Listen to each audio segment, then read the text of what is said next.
Hey everybody, welcome back to the Fin Factor. Yes, Jeff, we're back. It's been a very long time, super duper long. Aaron, how have you been? Oh, just wonderful. Just living the dream. All this, the COVID, staying in your house, but try and get outside as much as you can. But then there's the smoke in California, so you got to stay inside as much as you can. So, yes, my children have been tearing my house apart, and glad the smoke is gone at least, and that's cleared up. How about you? Yeah, no, not bad. I see you're in the dungeon there. I'm calling in from the home, of course. I got the background is down. This will actually serve as the last live episode for season 2, unless something else happens. But I think from there we'll transition to being season 3 of the Fin Factor, if you will. So hopefully in season 3 we'll have some different backgrounds and stuff for you guys, make it a little bit cleaner. And that's all due to a lot of the super chat, a lot of the support that you guys have been giving us. Going to thefinfactor.com, getting the shirts, getting the hats. We do appreciate you guys doing that. It does help. And hopefully, as you can tell, we look better because your producer Jason helped us out getting some nice lighting and some good cameras for our home setups. So, or in Aaron's case, the dungeon setup. But I guess, Aaron, we're ready to take some Sharks news here. We're going to take some comments and questions. But why don't we kick off with the news that Bob Boughner, as we and Kevin Kurz and everybody else kind of thought that they're taking the interim tag off, obviously. He is the 9th head coach of the San Jose Sharks, along with Rocky Thompson, John Madden. Evgeny Nabokov is returning. It's all good things, I think. It is. Bob Boughner, I have a feeling the Sharks might have interviewed a few other people, maybe just to see what's going on, kind of see what's out there. But Bob Boughner, I don't think he really got a fair shake last year because he didn't get to really structure his staff and get to do like his whole system that he wanted to do. I was kind of a little worried about having him come back, but seeing the staff that he hired and also what he had said about changing the system and tweaking a little bit, and he's bringing in was it Rocky Thompson is going to be in charge of the power play, or was it Townsend? I think it was Rocky Thompson. He was in charge of the Chicago Wolves, the AHL affiliate of the Chicago Blackhawks power play, and had some really good stuff. So yeah, there you go. There's the whole coaching staff. The whole change is there. So Ricci and Nabokov are staying. I think Ricci's not going to be on the bench as the development coach. I think and I don't think he really wanted that role from what it sounded like last season when he kind of was asked about it. It was kind of like he was thrown into the role and he wasn't really, it's not something he really wanted, which is fine. That's some people want that and some people don't. Right. So I think he's going to be good staying kind of at home and developing those players, probably, dealing with the players that are going to be bouncing between the AHL and the NHL and helping them develop as the development coach. And Nabokov staying, he worked wonders. He was amazing, I think. He made Jones turn his season around as bad as it was even the season before that. He kind of took to him after, was it like a month or two of Dell taking over the crease, and Jones got some really good one-on-one time with Nabokov. I think he turned his game around. So it's good to see Nabokov stay around. Now I'm really excited about John Madden. I don't know. Do you remember John Madden? I do. New Jersey. You were a Devils fan kind of like in that late 90s, early 2000s. Not that you weren't a Sharks fan, but the Devils were kind of like, I remember that was kind of like your second team in a way, right? And John Madden was a part of that. And he was a Selke winner. He won 3 cups. And I remember him like he was one of those guys that was the second, third line guy that shut down the top line of the other team. And Logan Couture I think he tweeted out saying that he was excited about having John Madden on the staff and learning a lot from him and stuff. So I was really happy to see him on. But anyway, going back to Doug Wilson was impressed with the staff that he had put together. I think he presented it in a way of, hey, I think from what Bob had said was, you kind of have to tailor your system to the player and clientele that you have in your system versus playing a system and forcing the players to do that, what you want, So I think that got me excited for next season because the Sharks are not going to be a top 5 team. I hate to say it. in the league. So I think they're going to have to tailor their game to what they have. And we still don't know what those pieces will be, considering the RFAs, the UFAs, and the guys that they're going to have to go after. And maybe we'll see a trade, either before or during the draft or after the draft. But it got me excited for next season. I don't know about you. What do you think? Yeah, no, I mean, I'm in the same boat. I'm excited to see what Bob Boughner can do. Because with the staff that he didn't pick, coming in, as an associate and then kind of getting thrown into the head coaching position for a second time, it's one of those things where you kind of look at what he had to work with from a coaching staff perspective, also looking at the injuries that he had to deal with, and he was still able to make the team better defensively, and that shows in the numbers in terms of goals against and whatnot, that they did a much better job keeping the puck out of the net. They still weren't scoring as well, and that speaks a lot to the fact that you've got some of your best players out injured and whatnot in terms of generating offense. But he was able to take the guys that he had and the staff and the players and turn them into a much more responsibly defensive team. Now you add a guy, Rocky Thompson, who you're right, he's in charge of the defenseman and he's in charge of the power play, and then John Madden's in charge of the forwards and the penalty kill. So you got a guy like Rocky Thompson coming in. Quite frankly, I don't think he's too far away from being a head coach in the NHL. It sounds like he's got the pedigree to do it. So to get a guy like that, who's already got lots of experience, and he's helping Bob Boughner, who's single-handedly was able to take the defense of the San Jose Sharks and shore it up a bit, I think that can only be good, promising things for the defensive core. One of the things I heard Rocky say was, body position and stick position and everything else. We want to take the reins off of these guys and let them play their game, but there's areas where they can improve. So if you take the Bernsey slide, if we start taking that out of the equation for better body position, better stick position, not putting yourself in a position where you need to make that slide, right? They become more defensively sound, but then you still got the big offensive threat that is Brent Burns or an Erik Karlsson.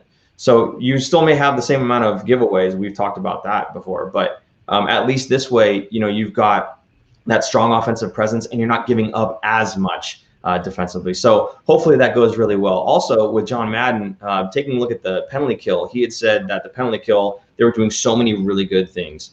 And he was really impressed with the way that the Sharks were able to play so well on the penalty kill, and that should translate to 5-on-5, that there's a message that wasn't being received. There's something missing there. So having them all kind of working together and all having that mentality, if you listen to the press conference, Boughner had talked about all of them being a team first mentality type of player when they played, because they weren't the superstars. They weren't thinking about my stats and I need to score a goal. It was always about the team. And so you take that mentality from every single coach, how they used to play that way, and you're going to be able to kind of permeate that through the locker room, getting everybody to buy in, because that seemed to be the big problem was the locker room, right? When they were losing the games, people in the locker room were kind of taking it upon themselves to try to fix it, or taking it the wrong way and not acting, not rebounding correctly. So being able to get them to gel together and work together as a team, thinking team first, I think those are all huge steps. And I think, honestly, you say they're not going to be a top 5 team.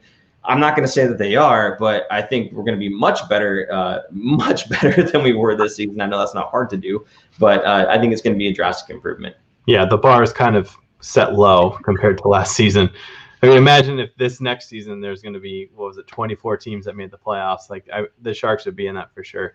Yeah. I do think the Sharks will be in a playoff contention team. It's hard to say definitively right now because we don't know who's going to be signed or they need a couple right wingers. Looks like they're looking for a right-handed shot defenseman to play behind Burns and Karlsson. Who knows if one of those big contracts gets moved. So there's still going to be a lot of moving pieces in there. Yeah. It's funny when you look at Cap Friendly and you take a look at the left wings and the centers, and they're filled in, and then right wing is completely empty. There's absolutely nobody who just plays right wing. Now, if you look at the players, some of them say center, right wing, left wing, right wing, but that's because normally they would play that position, but they had to play them on the right wing. So everyone that comes on the Sharks knows that they're going to be playing right wing at some point. Probably, yes. Even the defenseman, Burns, they can play there too. Let's talk a little bit about the Barracuda staff, because now that's kind of set in stone as well. Roy Sommer is back as the head coach, which I think is a good thing. He's been the head coach there for what, 15, 20 Well, years? Yeah, he's been there forever. I don't know if I feel bad for him. I don't know if he really wants to be an NHL coach.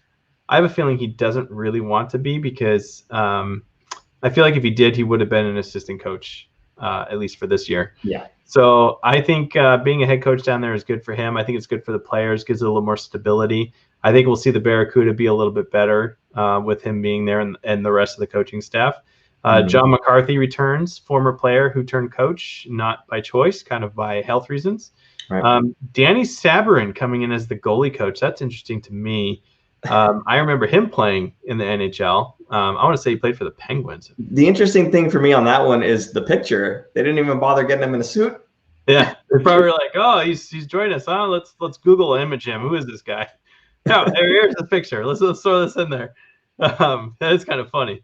But yeah, they got some other young guys on here. Nick Giardini and Mike Chiasen. I'm butchering his name probably, and Jimmy Bono. Yeah, it's going to be, I think, anytime you start a season with new coaching staff, it's going to be good when they get named well before the season starts so they can get their systems in place and the players will get to know them rather than doing it in mid-season. So that's good. I'm happy for the Barracuda. I'm hoping, if we can make any Barracuda games in person, I would like to make some. So I'll probably make some of those, if not Sharks games. Well, I don't think it's up to us, to be honest with you. I know, that's what I mean. Like, yeah. if they're open, I will be going to see them in person. I like going to see them because I know majority of the players. I'm kind of excited to see like the younger stars that are down there. Yeah.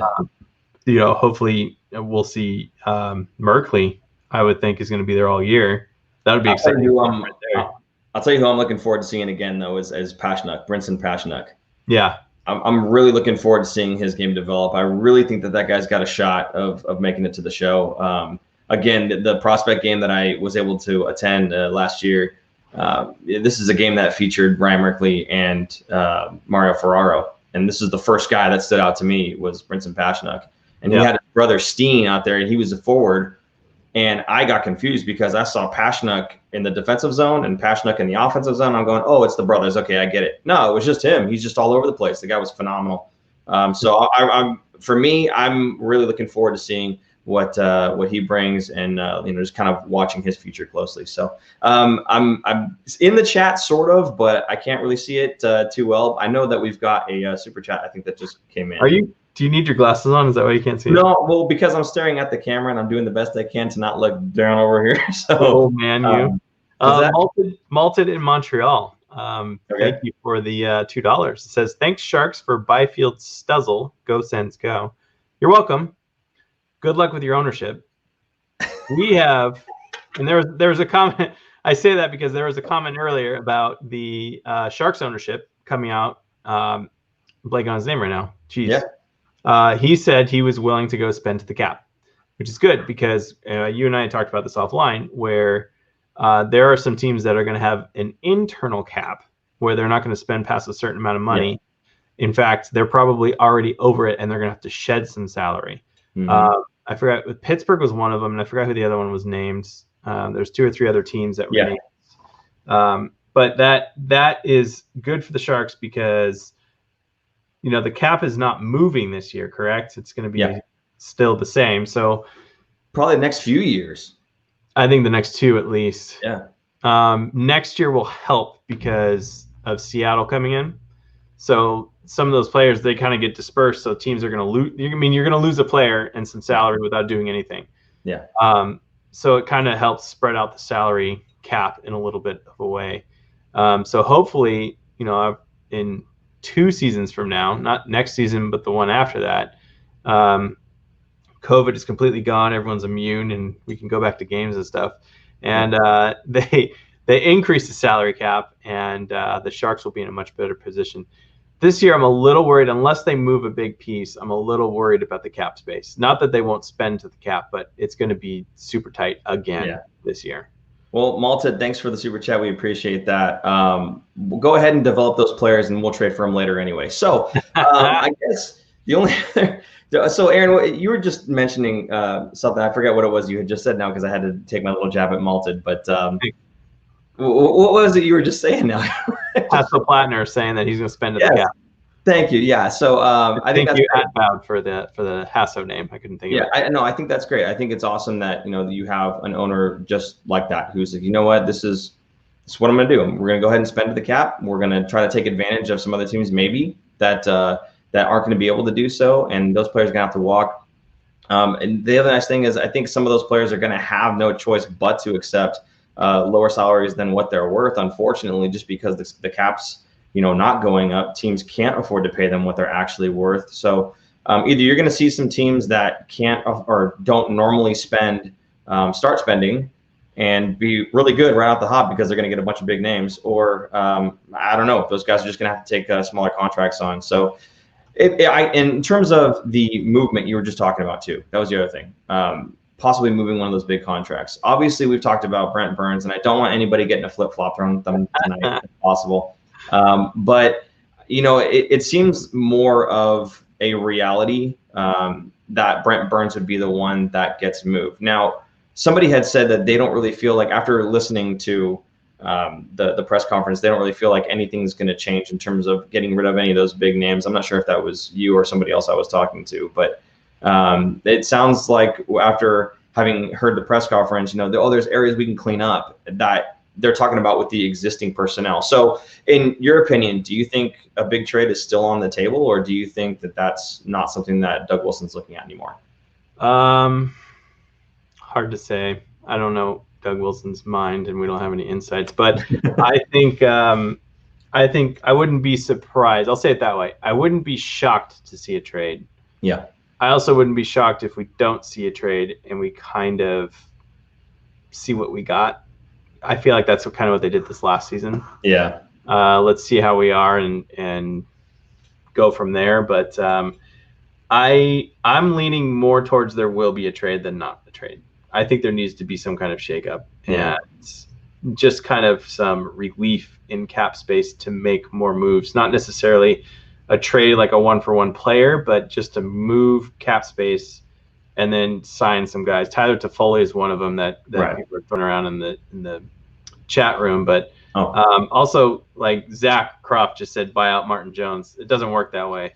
You buy out Martin Jones, you're going to owe it's like 80% of his salary for the next 4 years or 8 years or something like that. It's ridiculous how far it spreads out, and it's not worth it. I mean, it's better to have – I think it's better to bring in like a Thomas Grice, or what I really want is Robin Lehner. Bring him in as a UFA as a 1A, 1B situation. Mm-hmm. Yeah, I think Lehner's going to cost you too much. I think your better bet is okay. In terms of the buyout for Martin Jones, let's just for me, I don't like it only because you're paying for him, even if it's just a little bit. You're paying for him for 8 years. I think is what they said, right? So it's the years, the term of his contract, and then you have to like extend that out another 4 years at like 1.8 million or whatever it is. So I don't know. For me, I don't like that we're already kind of in a cap crunch. And then you're getting some cap back, yes, but you're only getting a percentage of it back, and then you have to deal with that for the next 8 total years. I personally would rather just see, ride it out with him, see how Evgeny Nabokov can continue to work with him, see how Bob Boughner with his coaching staff continues to shore up the defense, does an even better job, hopefully, with the addition of Rocky Thompson. I would rather stick around and see how that shakes out first. I'm still a believer that it's not all Martin Jones is terrible. Aaron Dell is terrible. I am a believer that there was big core defensive issues, and some of what Rocky Thompson was talking about, again, the body position, the stick position, things that they could be improving on throughout the game and their game plan. I just feel that there's more to it than just he sucks. So I wouldn't mind seeing it at least for another year. If it's a third year and the defense gets short up, but he's still not stopping pucks, okay, fine, no problem. Let's go ahead and we're talking to buyout at that point, and that's the only way we can save it. Fine, but I would rather at least stick around for another year and see how the new staff can kind of shake that out and maybe improve that situation. I mean, I could still see a short-term solution, not a long-term solution, going in the crease. And by short-term, I mean bring in a guy who could take over like as a 1A, 1B situation with Jones, and you play the hot hand for maybe 1 to 2 seasons. And I say 2 because then you protect that goalie and you expose Martin Jones into the expansion draft next summer and hope that the Golden Knights, I was going to say Golden Knights, the Kraken come in. And I mean, Jones would not be a terrible goalkeeper, I think, for a new team, especially if you have a system in place. He's a system goalie that plays well in a good system. Now, I think the last 2 months of the Sharks season, they were turning their system around. Boughner had changed things and tweaked things around, and Jones's game picked up. So I'm not that discouraged about Jones. If it was still the same coaching staff from before and the same play and the same everything, then yes, I would be worried. But it's not, and I think the way that they are tailoring things to the players that they have versus forcing the system on the players that they have, I think that's going to bode well for the Sharks. Now, I don't think it's going to be – we're not going to see blowouts anymore. We're not going to see – either way, we're not going to see blowouts where we score more goals than the other team by a big margin or give up big goals, big games in a lot of goals and a big margin. So you're going to see a lot of close games. It's going to be really close contested, 1-goal games. It might be a little bit boring, but they won't be getting blown out and they won't be in the basement. Boring is better than constantly losing. Yes. Put it that way. Yeah. Cool. Any other comments that are going on there? I see things moving. Tons of comments going on here. No. One thing I was going to bring up and people are talking about is the draft coming up. The draft is coming up in a couple of weeks. I think it's in, let's see, is it early October? Yeah, October 6th, I think. October 6th and 7th. The 6th is the first round and the 7th is the rest. Right. So the Sharks have the Tampa Bay first round pick, which sucks because Tampa Bay's probably going to win the cup. Maybe. Oh, let's talk about that. Are you rooting for Pavs or are you rooting for Gaudreau? Okay, so I'm not asking if you're rooting for the Lightning or the Stars. Are you rooting for Gaudreau or are you rooting for Pavelski? I've mulled this over multiple times, okay, and I'm going to get flack for this. I can't have Joe Pavelski winning a cup. Wow. On the first year that he leaves the Sharks and then goes and wins a cup, how hard will this show be to do if Joe Pavelski wins a cup the first year that he leaves San Jose? Now, it's bad enough he's in the Stanley Cup Finals, okay? And frankly, again, I thought it was great that he picked Dallas Stars, and his second would have been Tampa Bay Lightning, and that they're going head-to-head right now. Like, how awesome is that? The guy knows how to pick a team. But, you know, I don't know. I have a hard time with it. I hope he wins a cup. I wish him all the best. I don't dislike the guy. I'm not rooting against him. I'm just kind of like, I don't want to have to do this show with people going, see, he left and he won. Like, I don't know. Plus, hey, Barclay Goodrow, that guy has had some ups and downs in his career. Now, he's not the goal scorer that Joe Pavelski is. He's not the household name that Joe Pavelski is. And a lot of people would say, oh, Joe Pavelski's been playing for so long, just like Joe Thornton, he deserves a cup, whatever. Hey, man, Barclay Goodrow may not be, you know, the elite scorer in the league, but that guy's been around, and he's been on the Sharks for a very long time. He's been down to the AHL level where they said we couldn't even play him. He couldn't make a play. Like, we literally could not play this guy. We tried the best that we could.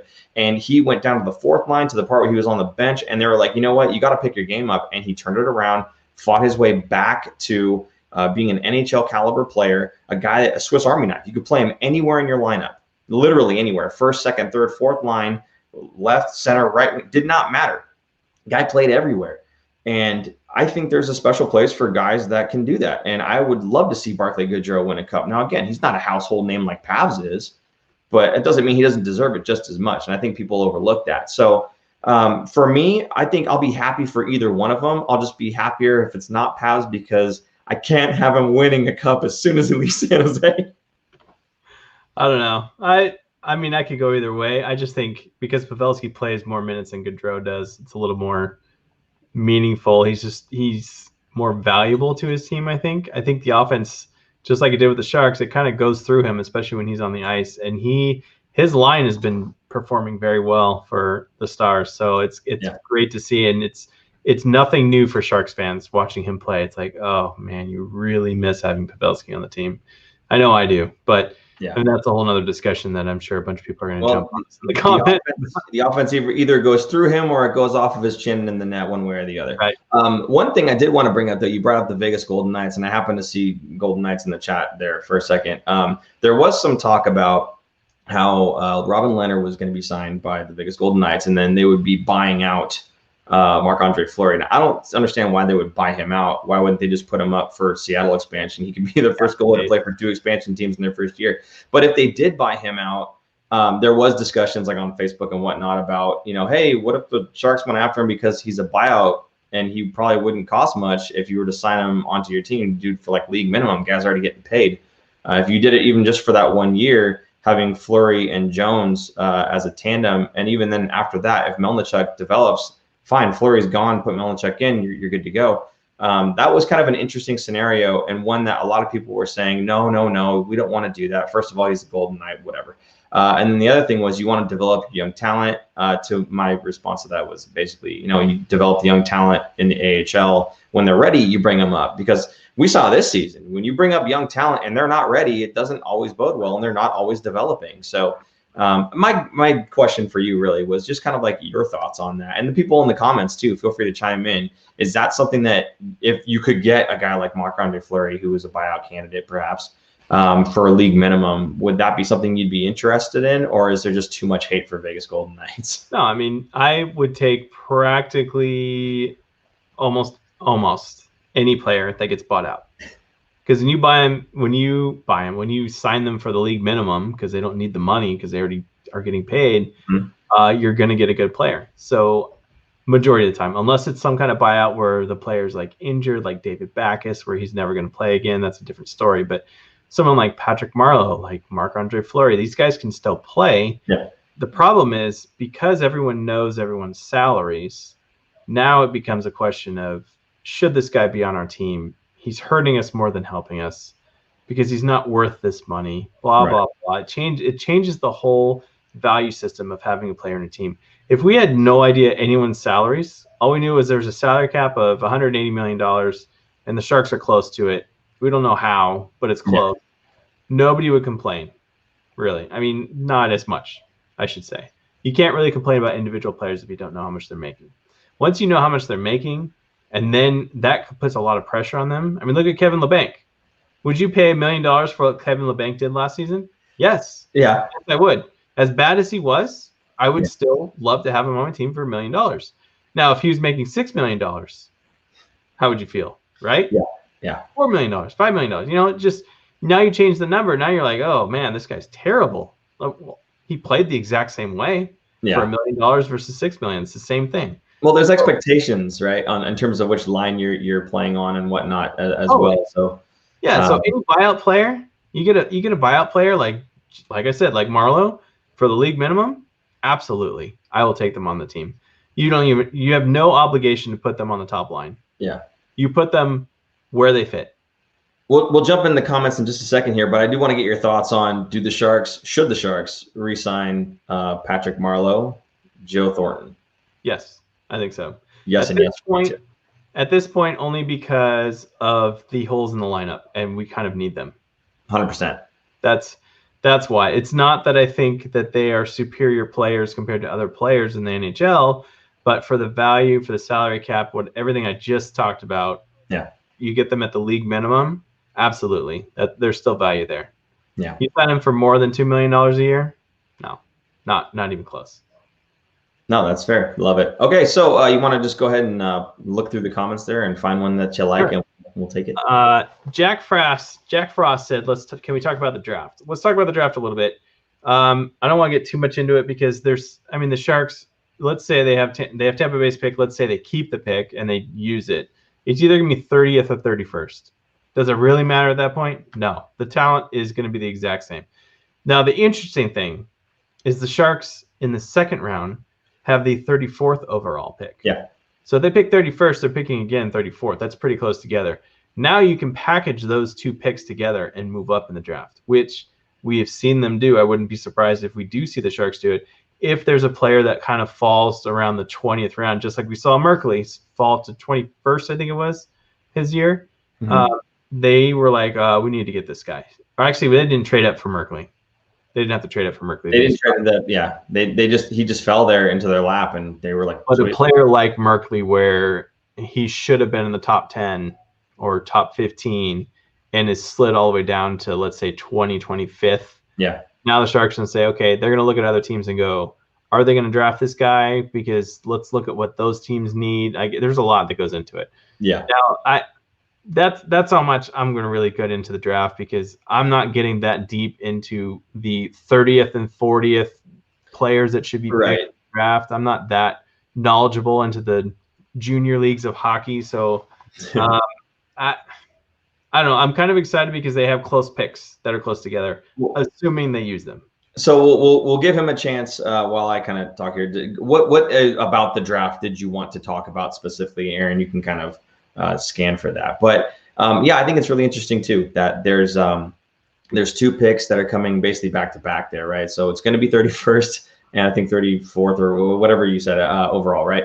So yes, you absolutely can package them. At the same time, they did say, there's a lot of assets, guys that play a certain way and guys that fill certain holes that we like a lot. And if they can get 2 of those guys, basically at the end of the first round, beginning of the second round, if they can get 2 of them, I think that really helps stock their shelves. Now, again, they're not going to be the, Connor McDavids and the Austin Matthews of the world, but these are guys that are, solid players. You can develop them in your, through the AHL and everything else. So I don't know. They may package them together. They may move up, but it would have to be a player that's in that tier. We heard Joe Will talk about tiers, right? So if there's a player that's in that tier that they don't have a pick right now and he's not going, and they think that they can make a trade to a team that's got a pick in that area where he's going to go, and they would accept that trade, then yeah, sure, they'll move up. But if they don't, okay, we don't get a player from that tier. We get 2 players from this tier. And if there's 2 guys that they're kind of mulling over,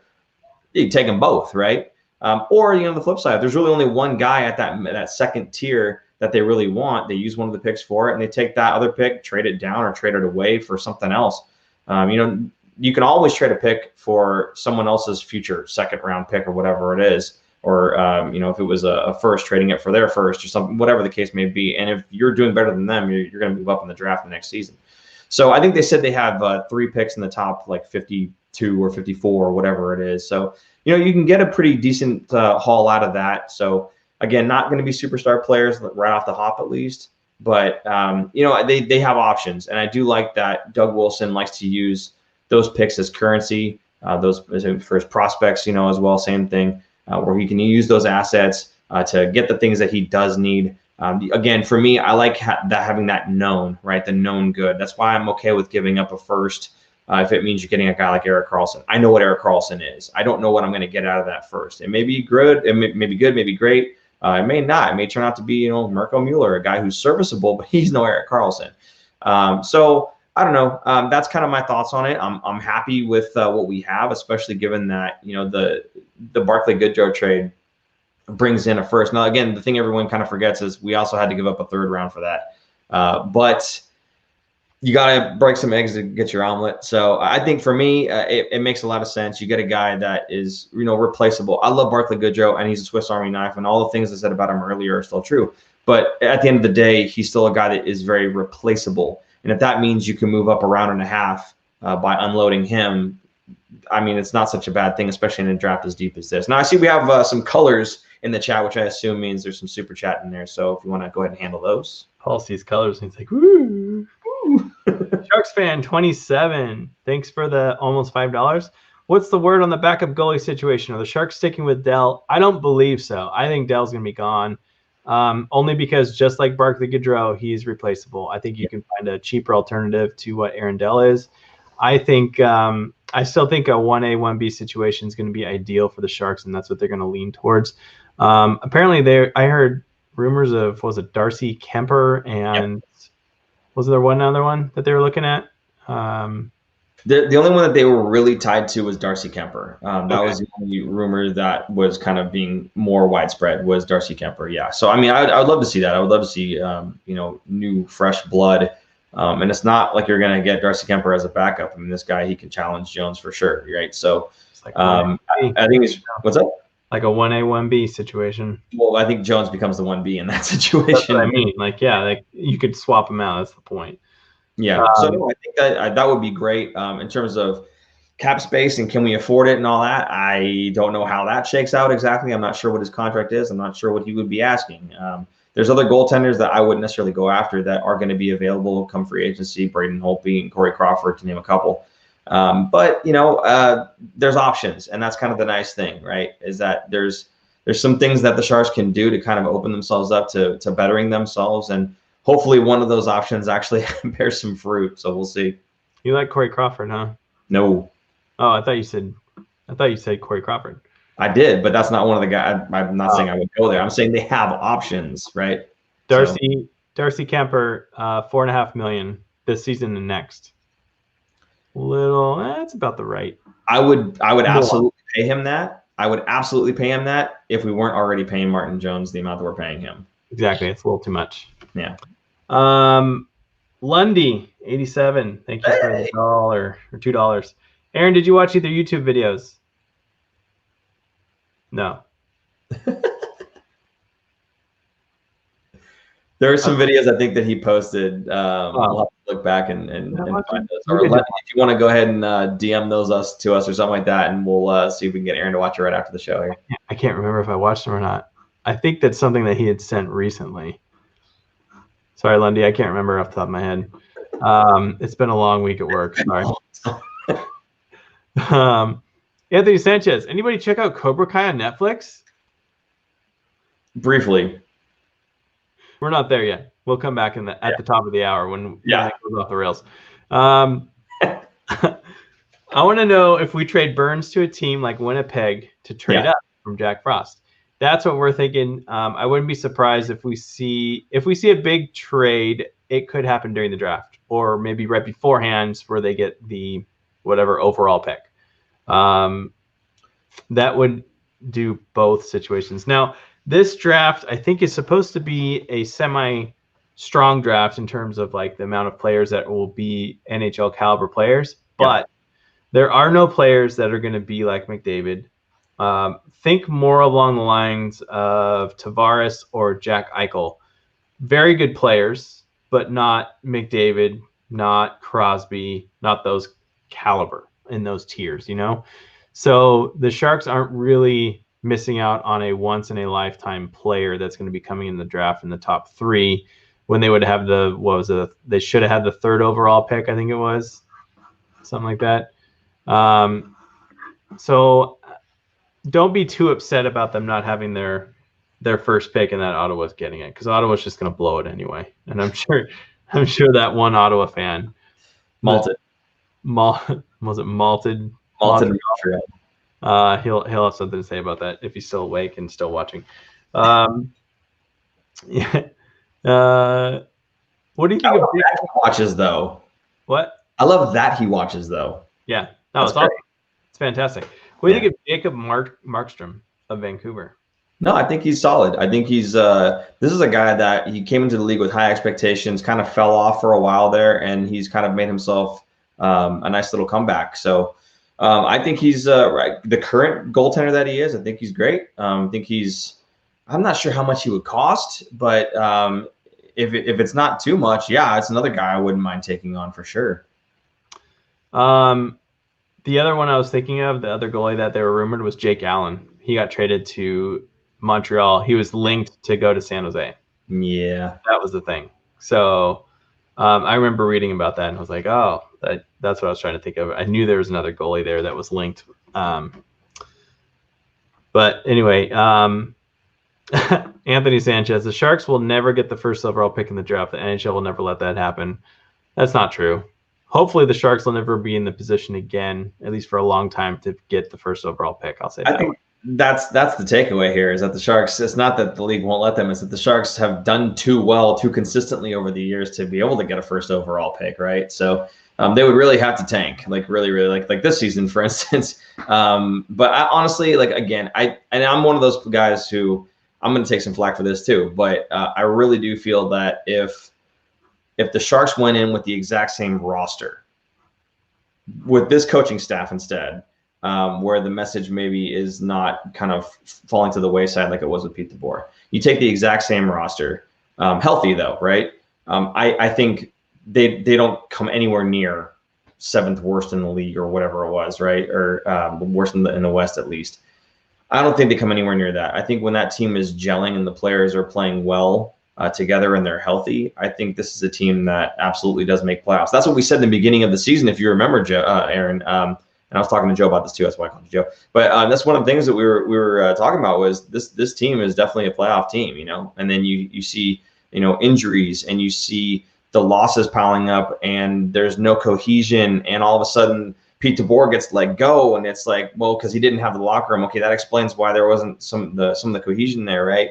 There was just a lot of things that were going on this season, and I feel like if you iron those issues out, it's not a player personnel issue. It's a gelling as a team issue. So for me, again, I probably take some flack for this, but I do think that if you take the same team and you put them in this year's situation, they perform much better. So I don't think we're going to have a shot at that first overall pick. Yeah, hopefully.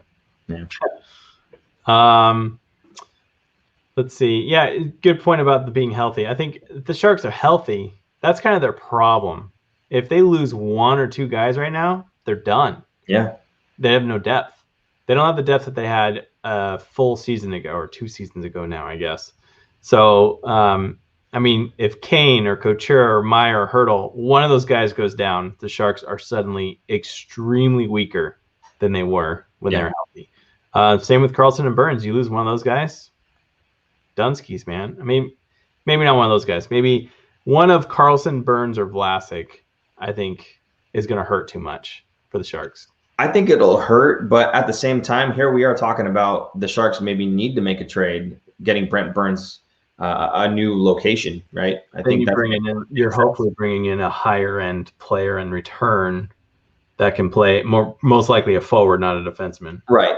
And speaking back to Winnipeg, that trade that I think was Nick was talking about, yeah, you could trade him at the draft to move up, absolutely, or to get there first. A lot of people were thinking of taking Brent Burns and getting Nick Ehlers coming back the other way, which we'd add some forward depth there. I'm not sure if he plays as the right winger or not necessarily, but again, if you're playing with the San Jose Sharks, at some point you're probably going to be playing right wing this season, right? So that was one of the things that people were talking about was there's a need for a defenseman in Winnipeg, superior defenseman, and there's a need for top 6 winger support in San Jose. So that trade might make a whole lot of sense too. So, but if we're talking about if one of those 3 guys, the big 3 on D, if one of them goes down, we're done. Well, I only half agree with that because again, there's that redundancy, right? I think that's what's built into it is if one of those guys goes down, we still have another offensive threat. Now, if Vlasic goes down, okay, maybe we're in bigger trouble because he seems to be, he seems to be kind of pulling back in terms of his ability to defend well. He's getting up there in age and everything else, but he's still premier. He's still a very good defensive player. So his cost might be up there, but in terms of his ability to still play that shutdown game, I think he still has it. It's not as defined as when he was playing with Braun necessarily, because you've got a guy, Erik Karlsson, again, offensively minded, going to get those takeaways, and the puck's coming back the other direction more often than not. So there's more pressure on Vlasic to really be that much better defensively. But again, in the new system, I think they'd be okay. Now, again, if you lose a Brent Burns or a Erik Karlsson, I think it'd be okay. And that's one of the reasons why we've been saying we could trade one of those guys and we'd still be fine. So that's kind of my take on that one. What do you think about Stefan Nason? Do you think he's going to get re-signed? Oh, I hope so. The guy deserves it. He's phenomenal. Absolutely loved Stefan Nason's play this season, this past season. I think he was one of the bright spots, and it came from the 4th line, right? Yeah. So, I'd love to see him back. The guy's absolutely earned it. He's a stand-up guy. You see him in Twitter saying, "Hey, that's my goalie. I'm defending my," from the haters that are out there. I love that. Whether you agree or disagree, that's a guy who's willing to stand up for his teammate, and that's a guy who, if we go back to Bob Boughner and the coaching staff and what they believe in, he's a team-first guy. So I think that he's one that you absolutely have to re-sign. For me, Stefan Nason. I'm all about Stefan Nason. Love that guy, and if that's the guy that we replace Goodrow with on that 4th line, I'm totally happy with that. No problems. It's funny. I feel like 2 years ago when the Sharks went to the conference finals against St. Louis, they didn't have a 4th line. They didn't have a good 4th line. They just couldn't figure it out, and that was the difference maker in that series. Then you go to this season, and I feel like we finally found our 4th line, and the other line fell apart. It's like, well, now we can't compete with just the 4th line. But that 4th line was competing every night, and they were monsters. So I think I would like to see Nason come back for sure. Yeah, and if you want to take that one step further, let's take a look at Barclay Goodrow was such a big part of our fourth line. Well, he's moved on to Tampa Bay, and here's Tampa Bay playing for a cup right now, right? I mean, their fourth line of Gord, Goodrow, and insert name here who I don't know. They've been killing it. I mean, I've been watching some of the games. They look really, really good out there. So, yeah, having a really good fourth line means a whole heck of a lot, and I think Stefan Nason fits the bill for the San Jose Sharks. What do you think about Melker Karlsson? Do you think he's going to get signed? Ooh, that is a great question, and I haven't really thought too much about that, to be honest. At $2 million, I have a hard time with it, just because, you know, when he first signed that contract, I feel like maybe we had more room, and that kind of justified the price. Hey, you know, we can afford it. Let's give him what he wants, so that we don't have to worry about it. And he's such a big part of our penalty kill and everything else. Now you taking Goodrow out of there. He's a huge part of that penalty kill. Now, the only other guy that really comes to mind, I'm like, oh yeah, penalty kill's awesome, is Melker Karlsson. I think he does a great job in the PK. If you take him off of there, you better be pulling in some guys that are really good penalty killers. So on that note, I kind of do feel like they need to re-sign him, because he already knows like the players. He's established in San Jose. It's easier that way. I get it. At the same time, you know, because of the whole cap crunch, we can insert many different players of less than $2 million cap hit into the fourth line and teach them how to play in the PK, right? I think it's going to be something that's stressed by John Madden is, hey, you guys did such a great job of it. Let's fine tune it. So I don't think that it's going to be such a hard thing for them to do, to kind of find somebody who can jump into that system and play that system. It's already well established. They're not really learning something new. They're just being fine tuned, it sounds like. So I don't know. I think if you can get Melker for a lot less than the $2 million, I don't know if I'm about a lot less, but maybe like 1.5, 1. I think maybe it makes sense to re-sign him. I don't think he's going to want to take a pay cut, but I mean, a lot of players are going to have to. So we'll see how that shakes out. But for my money, if you're asking $2 million, I probably don't take Melker Karlsson. But if you're getting into that 1.5, we're having conversations. You know, it's funny. I think this is going to be a very bad season for unrestricted free agents to find a team. I think you're going to see a lot of signings that are going to be cheaper because teams aren't going to be spending a lot to get them. Can't. We have a couple of those teams that we mentioned earlier. They're going to have internal caps. They're not going to be able to spend as much. The salary cap itself is stagnant and didn't go up. So teams that were already up against the cap aren't going to get any better unless they're losing players. So I think you're going to see a lot of UFAs kind of waiting around a couple of days and be like, well, shoot, I only got like 1 or 2 offers and they're kind of low balls. I'm going to have to take one of these because nobody's going to sign. And Lundy will be happy. What about Ryan Braun?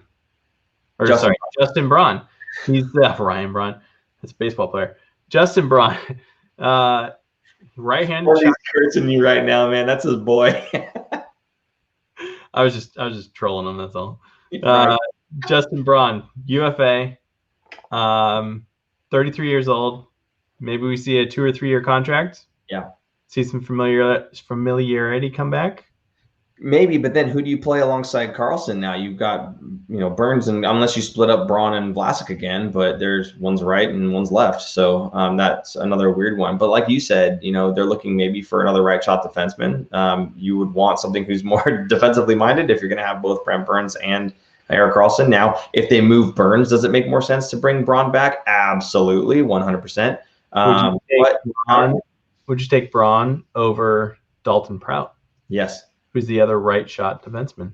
I'm sorry, but Dalton who? The guy, look, I'm sure he's a great person, okay? But he played all of, 2 games? I forget what it was. He got concussed, and then he came back and got concussed in the same game.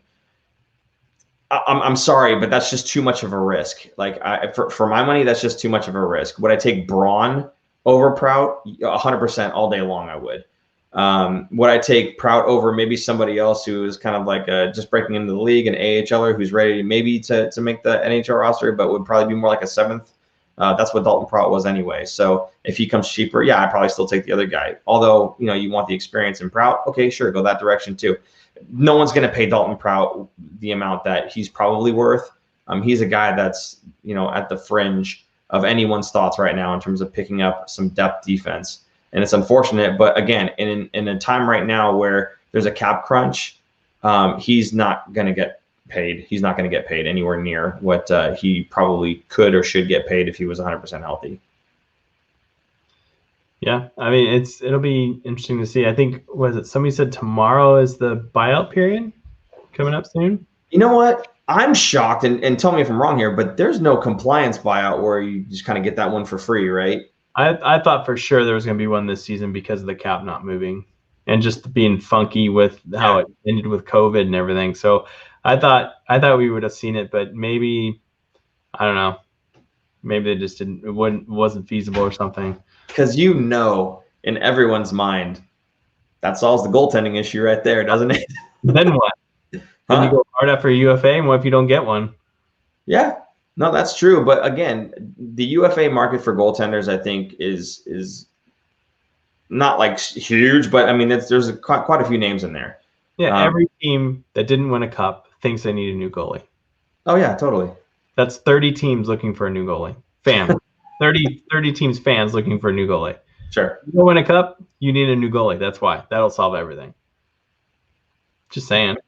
So here's another question for you, and I know the answer already, but so Tuukka Rask bounced out of the playoffs because he had the whole family thing, and I can't blame him if that's family first, cool. But if I'm in Boston's front office, I'm maybe a little peeved that my team loses because my number one goaltender is a star in the league, decides to go home.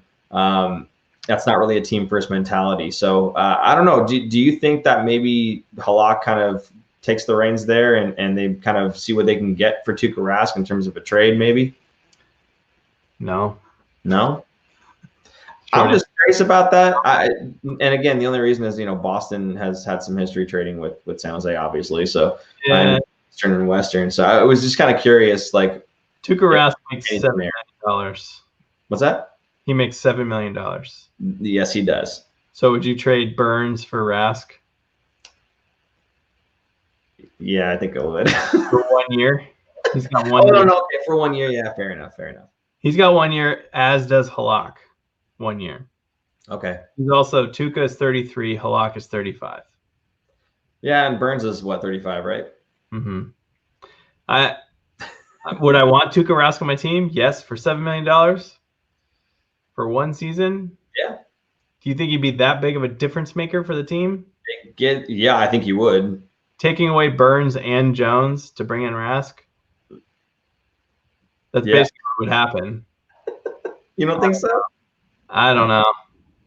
I think there's money better well spent elsewhere to change the defensive scheme of your whole team, not just the defenseman. Jones is a better goalie when you change the defense.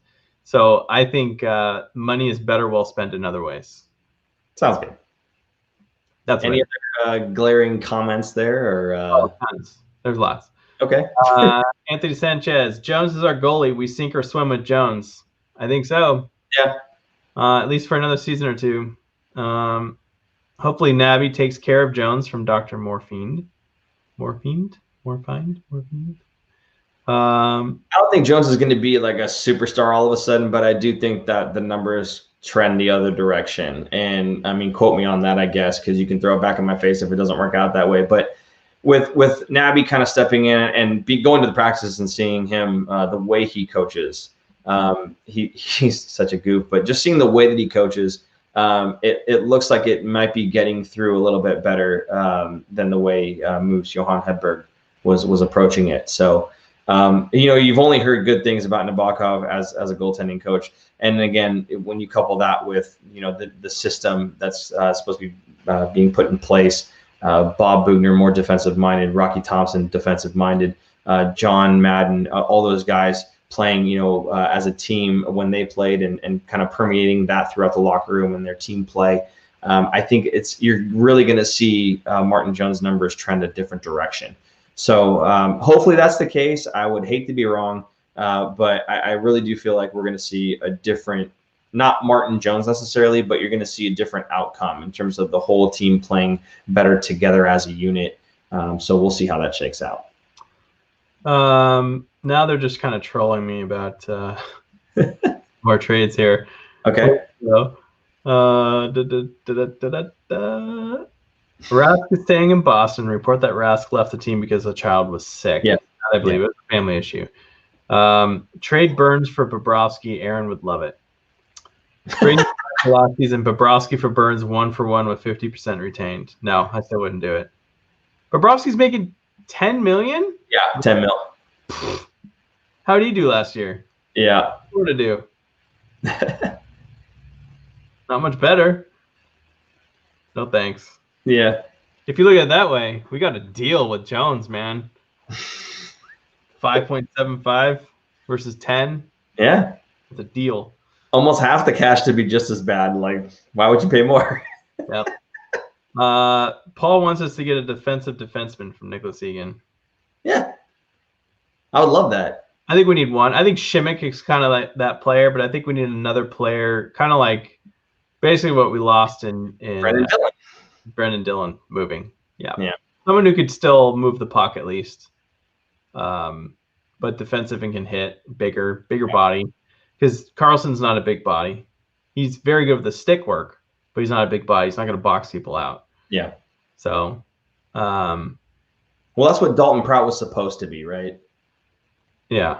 He was supposed to be that big body defensive defenseman, but he just never got to play. So, yeah, it's unfortunate. Mad Cow Jr., JR. Okay. Hey, Aaron and Paul, what do you think of these contracts? Patty, 1 year at $750. Joe, same thing. Nason, 3 at 2. LeBanc, 2-2. Kemper, 2-4. Melker, 2-1.5. Well, Kemper is already under contract, so we'd have to take his contract, and it's higher. I don't think we can sign Patty and Joe for $750. I think because they're veterans and they have so many games played, they have to be closer to $1 million or over $1 million. There's some rule there, I think. Other than that, yeah, it's decent. I mean, are you going to get all of those players to kind of lowball themselves and get that? Probably not. Their agents are going to be looking out for their best interest, other than Joe, because his brother's his agent. And he's just looking to play and he's going to be a Shark for life. He's not going to go anywhere. That was a question earlier, is if we'd see Joe go shop around for another team. I don't think so. You only see that if the Sharks are not playoff bound again, I think. Then he'll ask for a trade, like he did last season. For a trade. Yeah. But It wouldn't be permanent. He would go there as a rental, and if he has another year left in him, he'd come back to San Jose. Yeah. Barring, of course, Doug Wilson signing him, which it sounds like Doug Wilson has said, he always has a place here in San Jose as long as he's still capable of playing. He will always have a place here in San Jose. Even when he's done with his career, he will always have a place here in San Jose. So for my money, again, like I would I would sign Joe, to if we can get him like a less than $2 million, I think would still be totally fair. I mean, you take a look at what Kevin LeBanc did last season at $1 million. I think I'd be happy with whatever Joe Thornton brings at a little bit more than that. And you're understanding he's on the decline. That's fine. Kevin LeBlanc, you were expecting more, right? So I don't know. I think for me, I don't see them I don't see them signing at absolute league minimum. It would be great, but it's kind of, to me, it's a little bit of a slap in the face. Like, you already helped us out with, the last season, taking kind of the lower end. He didn't, Joe Thornton, I should say, didn't take the contract until after everybody kind of was in place, and then Joe Thornton signed, right? So he's already kind of like holding off and saying, I'll just take whatever's left. There's money left for everybody. That was what he had said, I think, last time too. So I don't know that he'll just take league minimum right off the hop. I think we'll just kind of see what's left, and he'll kind of take whatever's left.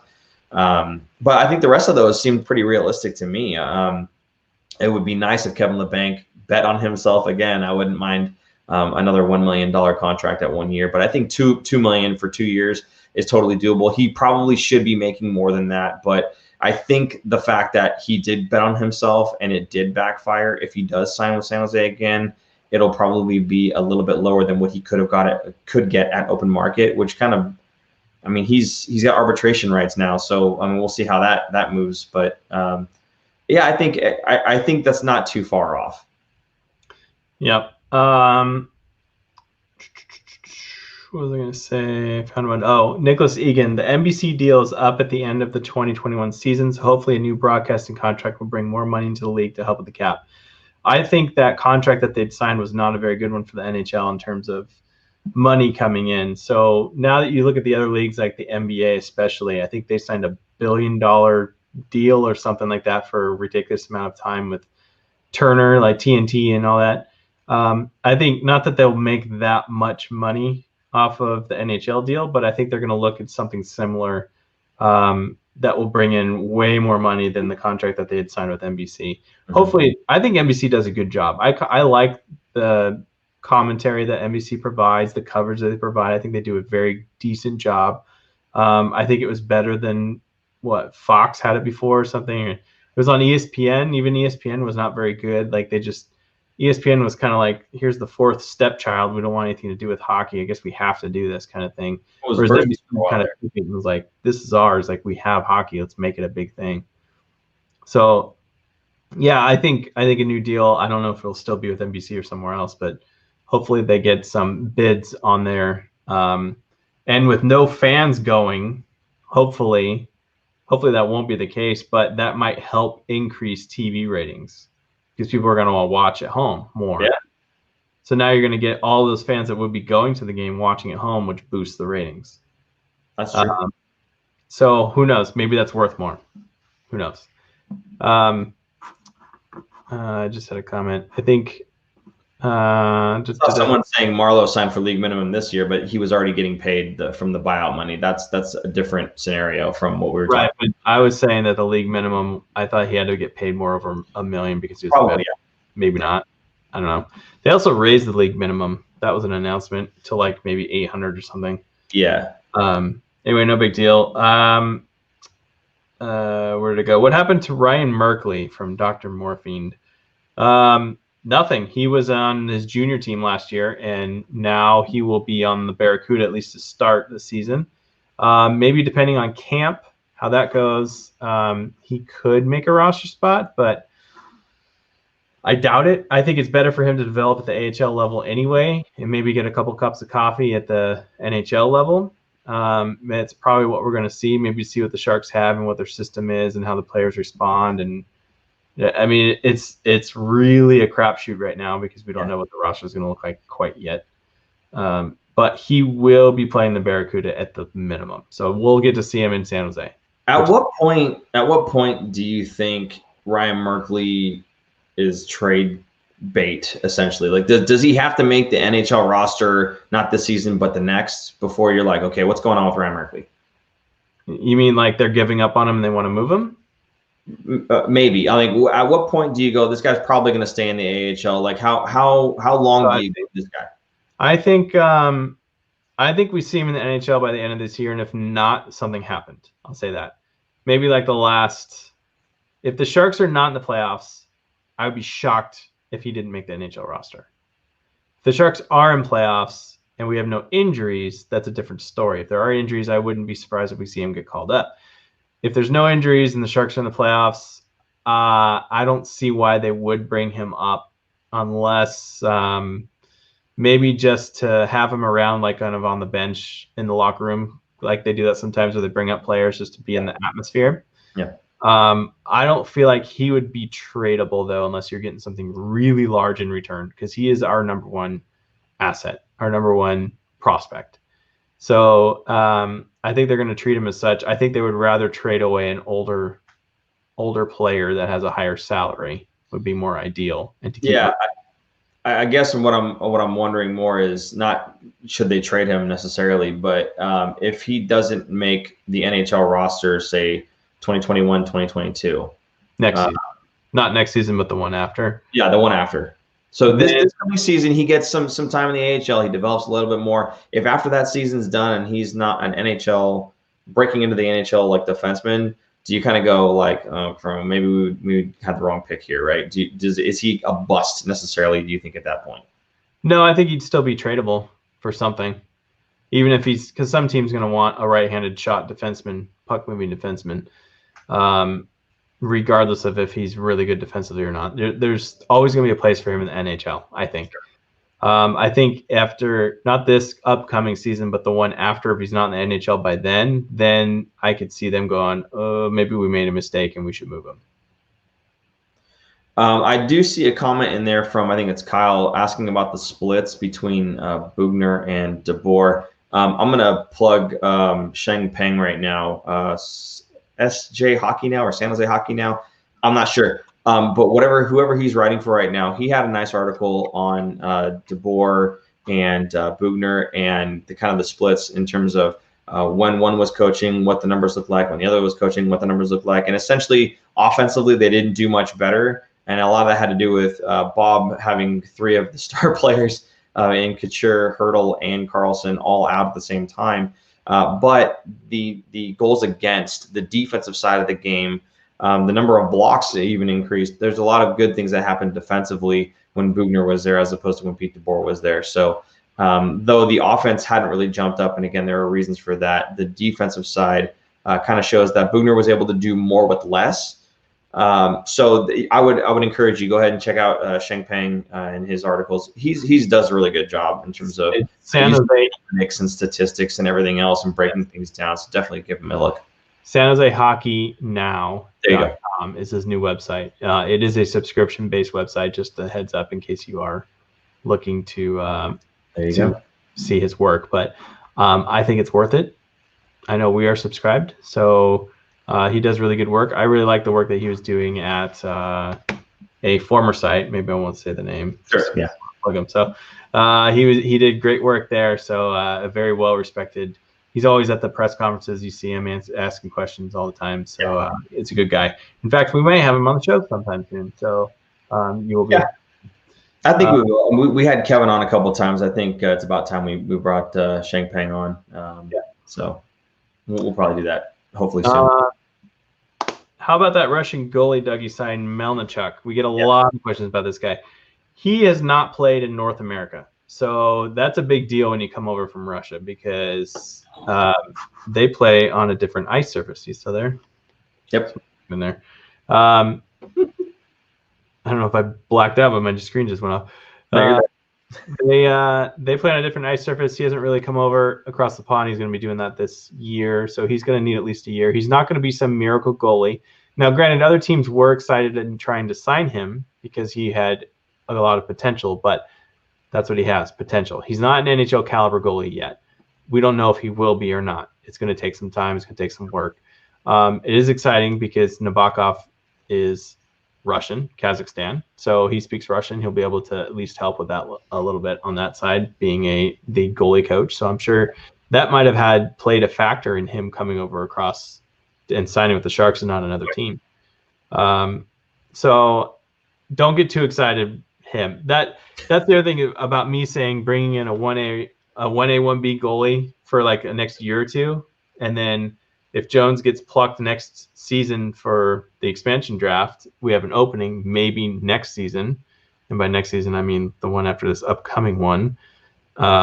We might see him in the NHL level. Maybe. Yeah, I think when you take a look at some of the goalies that we have currently in the system, like Emond and Shortridge and all these other guys. A lot of people, when we picked them up, they're like, "Oh, good, we have this goalie. He's a great goalie from where he came from." Yeah, but again, it takes time to develop them, and anytime you have a goaltender, you just kind of like throw in, unless it's like a Jordan Binnington or something like that, where all of a sudden he's great, but then look at him now.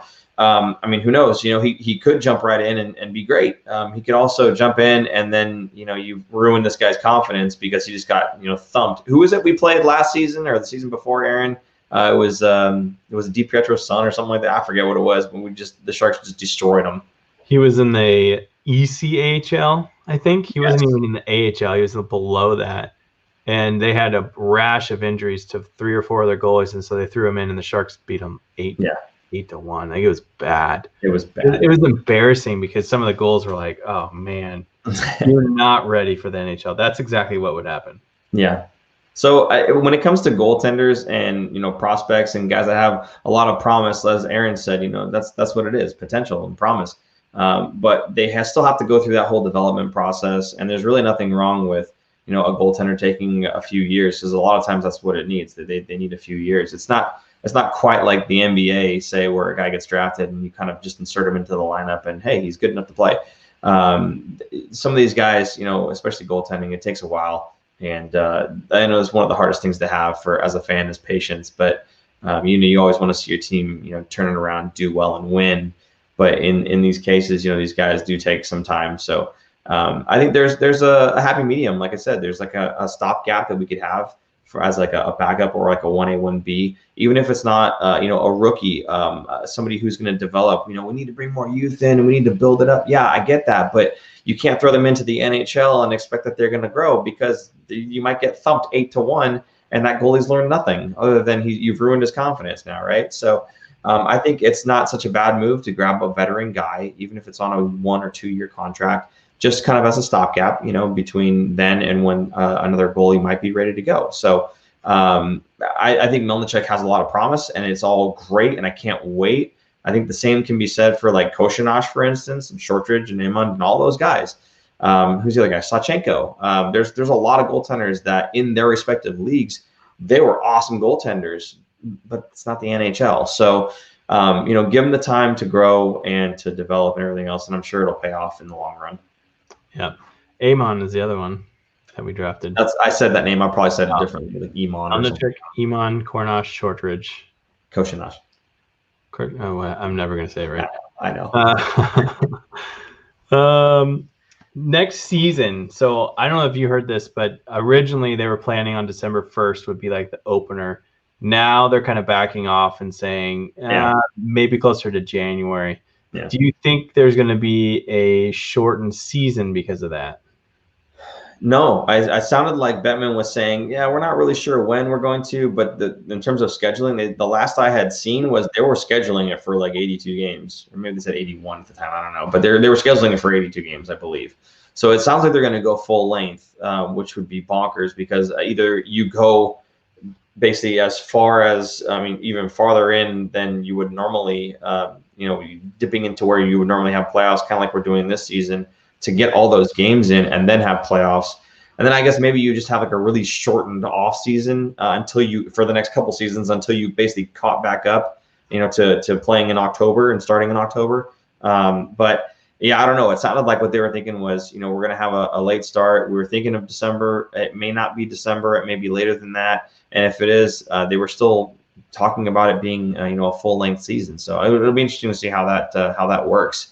Because, again, unless they are constantly shortening the offseason until they finally catch up, is this the new start month for hockey, or what's going on, right? So it's kind of weird.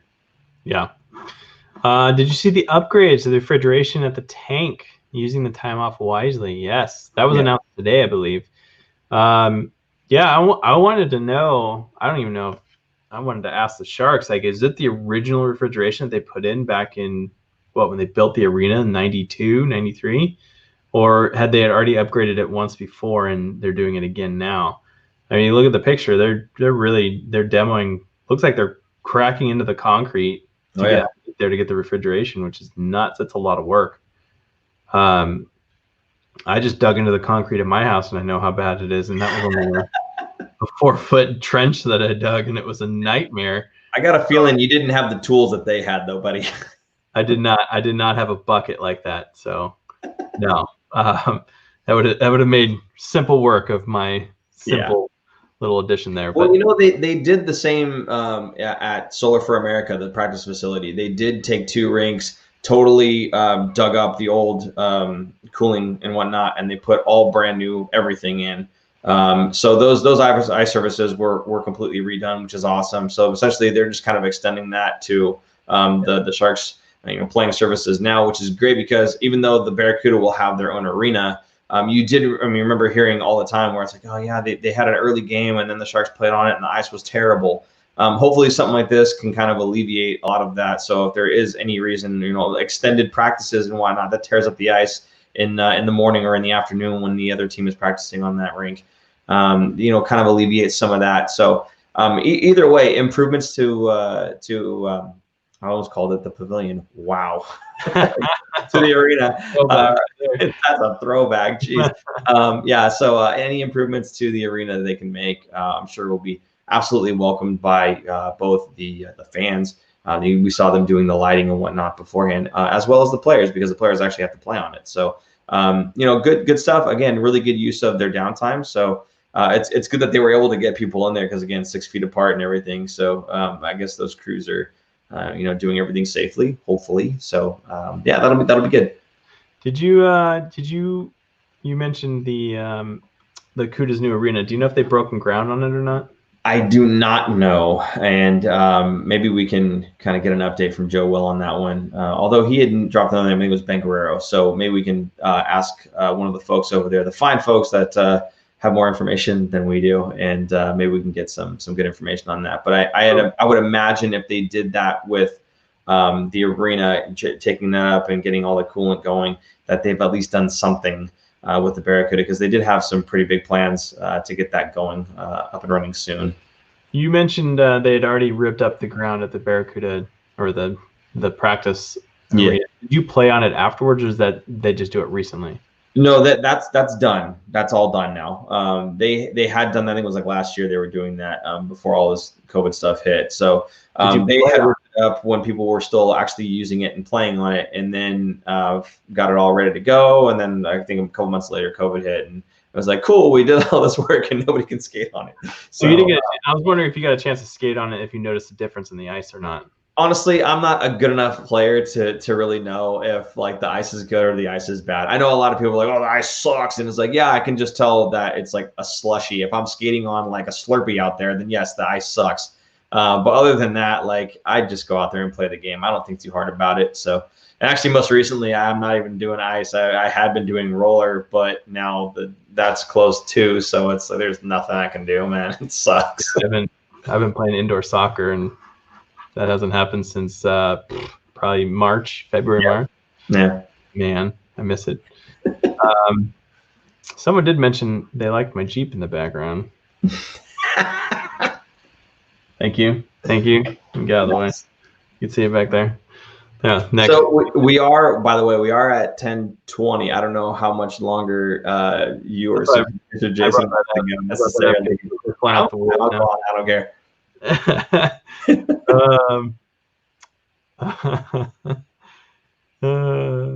don't know where to go from here. Do we have any off the rails comments or questions you can address real quick? What is he talking about? I think it might be years, I guess. Oh man, I don't know. There's just so many comments. We got a lot of people on, so it's kind of nice. It's nice to be back. I'll say that. It is. It's nice to talk, not even just Sharks hockey, just hockey in general. Yeah, and you know, like I want to say one little thing here, but and it won't even be like a closing necessarily, but we were gone for so long. Okay. And I was even telling him like, hey man, we should do like a live or do something. And it's like, but there's nothing to talk about. There really isn't. So you know, being able to kind of come back, I'm not even sure how many people are right now, but just anybody who's watching us right now, like, thank you so much for being a part of this and coming back and you know, watching us and chatting with us. Like, this is such a huge thing for me. I absolutely love doing these live shows because it gives us a chance to kind of connect with some other fans, gives us a chance to kind of think on our toes, and you guys are asking questions and we're kind of responding to it. And you guys are giving us good ideas too, and good comments and everything else. I just think it's a really like non-toxic environment. Even guys from Ottawa who come in and are you know, poking a little fun, and we throw it back, and it's all in good fun. It's great. He's from Montreal. I'm sorry, Ottawa fan, I should say. Sorry, melted in Montreal there, and we've had, you know, a Vegas Golden Knight fan. We've had St. Louis Blues fan who came in and we're chatting with us, and it's just, you know, it's a fun environment. And I really do appreciate you guys tuning in. I know we put the show on, but like, you're a huge part of the show too. So we do appreciate you guys like coming back in for our long-awaited return to the camera. So again, thank you guys for that. Appreciate it. We're gearing up for the next season, for season 3. We did have a long break. Part of it was not by choice. The smoke was really bad.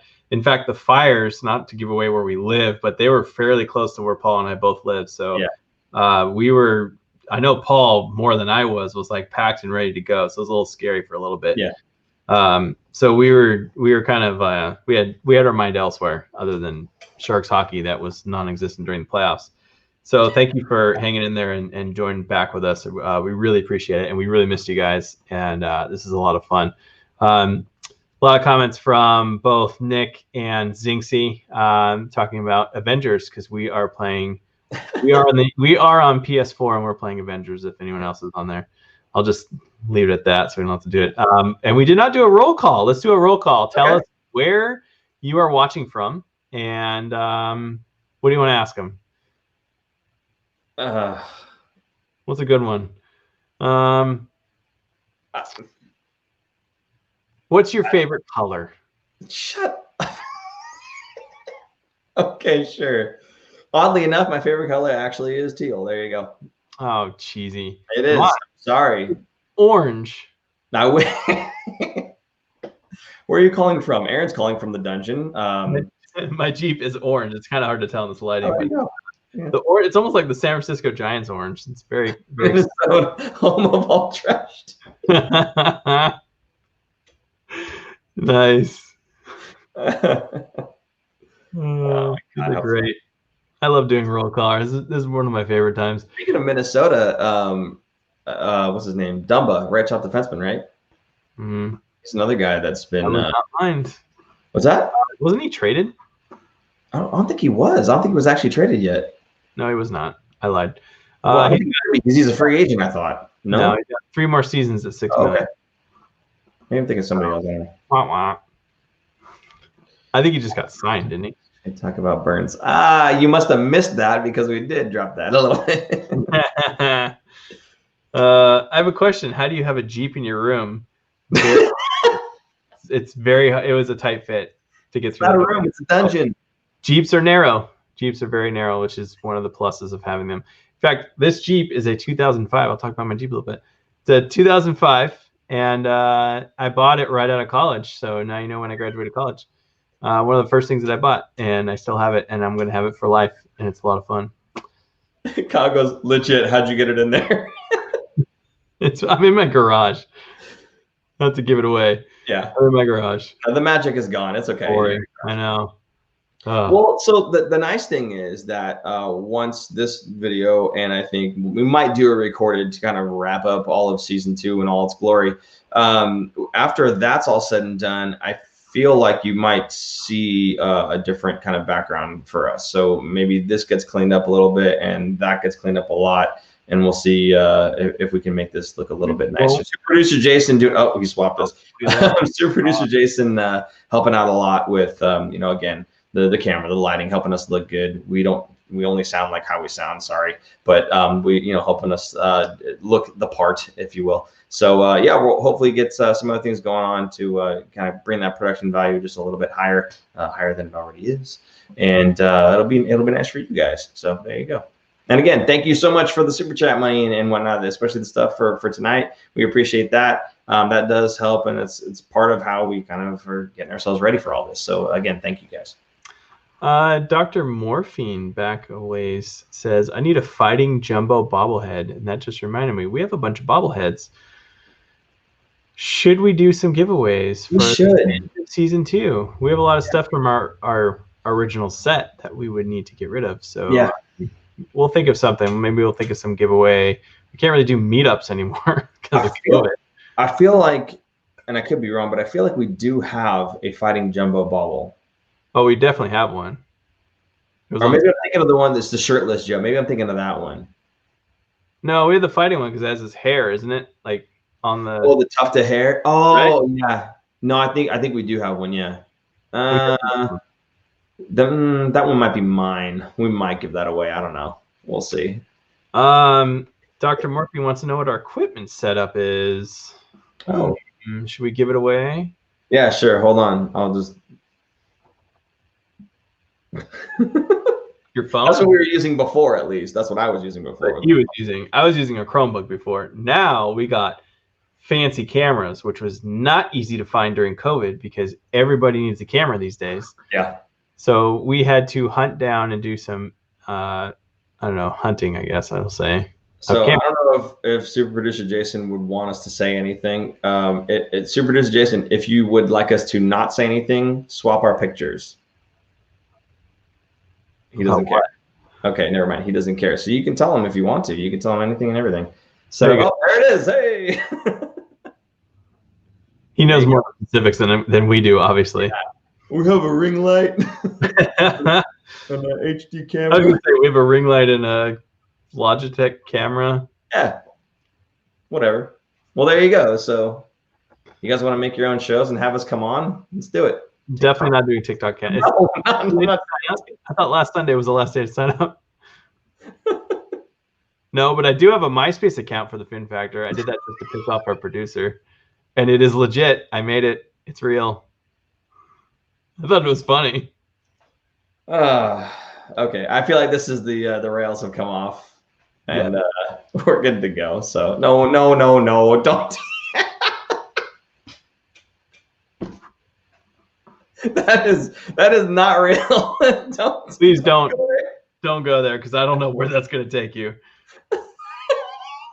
That could be bad. Yeah, well, he could have gone with Aaron's dungeon, so who knows? Thank you for that, super producer Jason. Appreciate you keeping it clean, I suppose. Anyway, Aaron, any other thing you want to say, or any last comment you want to read, or are we ready to go? This will probably be our last, like we said earlier in the show, this will probably be our last live, unless something drastic happens in the next week. We're going to try and do a recorded episode to wrap up season 2, and then we will start season 3 soon. And hopefully we can get some guests on the show, interview some more people. I think that's a lot of fun. It's a lot of fun for me and Paul, and I think you guys enjoy it as well. So hopefully we'll get some new people on here, maybe some people that we've already had before. We'll see. Yeah, I mean, in terms of the interviews and whatnot, yeah, it's fun for us and it's fun for them. Honestly, I think it's fun for the people we're interviewing too. I think most times we tell them, hey, we're going to respect your time.